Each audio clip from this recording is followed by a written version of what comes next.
কত অধ্যায় থেকে পড়াটা শিখব? ষোড়শ অধ্যায়ের নাম কি? এখান থেকে আমরা কত নম্বর শ্লোকটা শিখব? 2 নম্বর শ্লোক কে বলেছেন? আমরা শব্দগুলো জেনে নিই। অহিংসা সত্যম অক্রোধ ত্যাগঃ শান্তি অপৈশনম দয়াভূতেষু অলুপ্তম মার্দবম হ্রি অচপলম। অহিংসা সত্যম অক্রোধ ত্যাগঃ শান্তি অপৈশনম দয়াভূতেষু অলুপ্তম মার্দবম হ্রি অচপলম।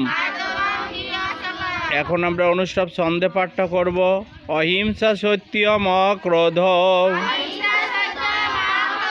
ত্যাগঃ শান্তি অপৈশনম দয়াভূতেষু অলুপ্তম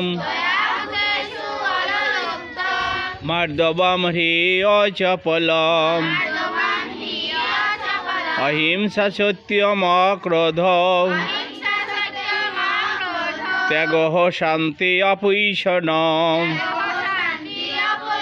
দয়াভূতেষু অলুপ্তম মার্দবম হ্রি অচপলম।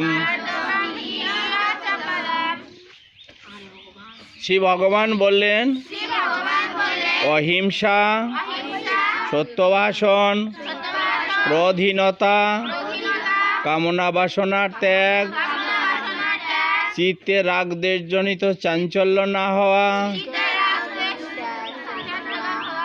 পরনিন্দা বর্জন, জীবে দয়া, লোভহীনতা, মৃদুতা বা বিনয়, কুকর্মে লজ্জা ও অচপলতা, এই 11টি দৈবী ভাব সম্পন্ন